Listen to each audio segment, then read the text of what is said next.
ये निश्चित रूप से 2023 की सबसे अच्छी दिखने वाली भूत भगाने की फिल्म है। ये न केवल वेटिकन के प्रमुख सच्ची सदी से अनुकूलित है, बल्कि यह उस 91 वर्षीय महान भूत भगाने वाले के अनुभवों में से एक है जब वह लगभग असफल हो गए थे। कहानी पिछली कड़ी के तुरंत बाद है। गैब्रियल फिर से लोगों के साथ मिलकर उस छोटे लड़के से भूत भगाने के लिए तीसरी बार प्रयास करता है, लेकिन उसने सोचा नहीं था कि उसकी कमजोरियों को भली भांति जानने वाला बड़ा मायावी शुरुआत में ही गैब्रियल के सामने उसे जीवन भर के लिए पछताने वाली लड़की को लाएगा। लेकिन तैयार पादरी ने अपने मन में चेतावनी दी कि ये सब भ्रम है, फिर सबको मिलकर मंत्र पढ़ने और राक्षस को काबू करने का निर्देश दिया। आखिरकार सबके मिलकर प्रयास करने पर जिनका असली नाम पुजारी के द्वारा लिया गया था, वह राक्षस उसकी ताकत जैसे कमजोर पड़ गई और वह बिस्तर पर ढीला पड़ गया। परंतु जैसे ही सब लोग करीब जाकर देखने लगे, लेकिन यह नहीं सोचा था कि यह दानव एक साथ 2 लोगों पर कब्जा कर सकता है। पीछे की बहन को भी कब कब्जा कर लिया गया ये मालूम नहीं पड़ा। देखा कि बहन के चेहरे पर एक भयानक भाव था। उसकी पूरी शरीर मुड़ गई और वह फटाफट छत पर चढ़ गई। फिर वह ऊंचाई से गिर गई और अपनी माँ को पकड़ लिया।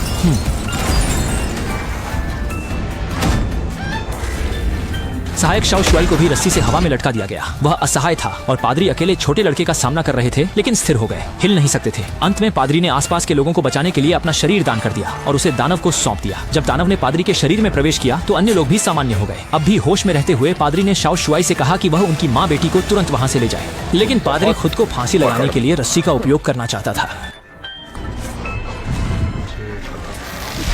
लेकिन दानव कैसे उस पर मेहरबानी कर सकता है? इतनी आसानी से अपना मेहनत से हासिल किया हुआ शरीर यूं ही चला जाए। इससे यह पता चलता है कि पादरी की सारी कोशिशें व्यर्थ ही थीं। फिर भी पादरी गैब्रियल ने हार नहीं मानी। वह अपने धीरे धीरे कंट्रोल से बाहर हो रहे शरीर के साथ भूमिगत गुफा में पहुंचा, ये सोचकर कि वहीं पर अपने भीतर के दानव के साथ खुद का अंत कर लेगा। जब वह खुद को आग लगाने के लिए लाइटर जलाने वाला था, तभी अचानक पीछे के तालाब से एक आकृति धीरे धीरे ऊपर उठी और वह कोई और नहीं बल्कि प्रसिद्ध संत मदर मैरी थी।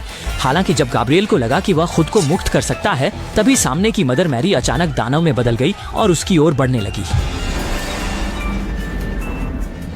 जब छोटा शुई उसे ढूंढने के लिए जल्दी से वापस आया, तब तक उसे पूरी तरह से बड़े शैतान अस्मोंडिस ने अपने कब्जे में ले लिया था। उसने छोटा शुई को अपनी शक्ति दिखाई और बताया कि यहाँ से भागने का कोई मौका नहीं है।